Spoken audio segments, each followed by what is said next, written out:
What's up, you guys? It's Big Red here and Shadow the Amazing here. We're here for a video on AMD versus Intel, and you start off.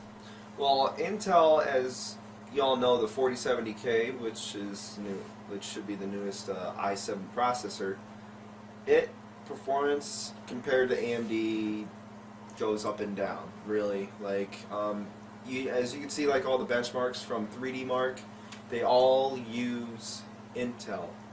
Intel has been terrible at overclocking, but their designs were flawless in performance. I'm more of an AMD person. Lately here, ever since they started the 7000, 8000, and now that they got the R7, R9 series going, ever since they started from the 7000 series, it's been equal up to the GeForce. It's been competing with it. I haven't heard much about Intel really competing with GeForce that much. AMD, they are.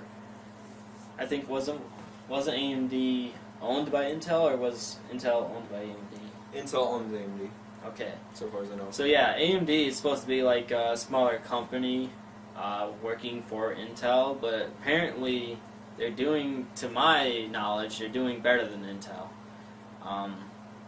Yeah, I've been looking at all their benchmarks and their latest series of graphics cards they got, and they're pretty fast at making new ones. But yeah, they've been competing with all the, well, not brand new, but somewhat old GeForce graphics cards. And for those people who are trying to get a pure GPU computer, you do know GPU is graphic processing unit.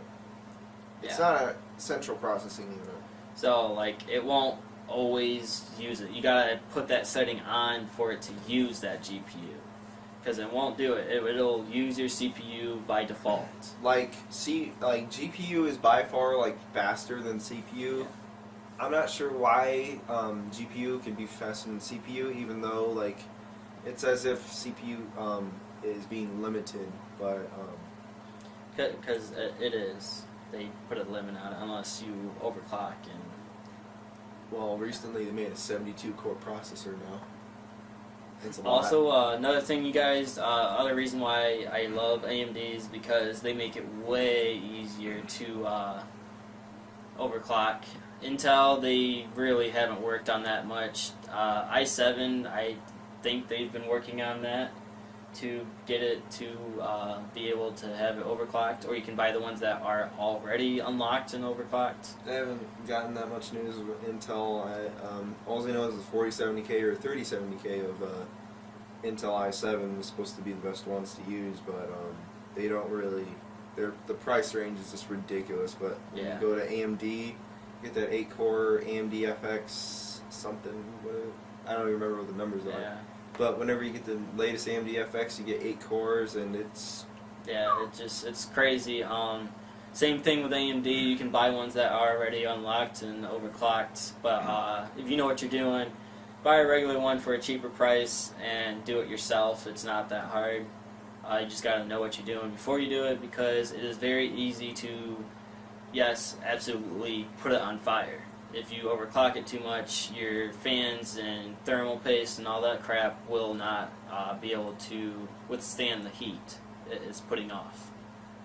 well. What you can do is you can run off water cooling. You can get a bucket filled up with water or Some kind of, I don't know what water cooling actually uses. Some kind of solution that recirculates through it and cools down all the parts inside the computer. It hits all those direct parts, but if you are going to use that, it will cost you a pretty penny, because if you want it to look cool, you can get neon lighting, or you can just get some regular. It doesn't matter. Either way, it will cost you a little, because it has all these tubes that will go through your computer that will go directly to the spot it needs to cool down, and there's a whole huge circulation system it does inside the computer, so it'll never run out of it. But yeah. When having water cooling, the only problem is that you can't make a computer completely out of water cooling because there's going to be heat coming off of the RAM cards. You can get water cooling through the RAM cards, which is really cool, but you can't get water cooling going completely over the motherboard. You always going to have fans. But the best part is about water cooling is that it's just cools it so fast. Depending on what you're doing on the water cooling, sometimes if you use, depending on what clamps you're using to keep it all clamped up and everything on the tubing, then it's really not that hard. Yeah, it's not hard at all.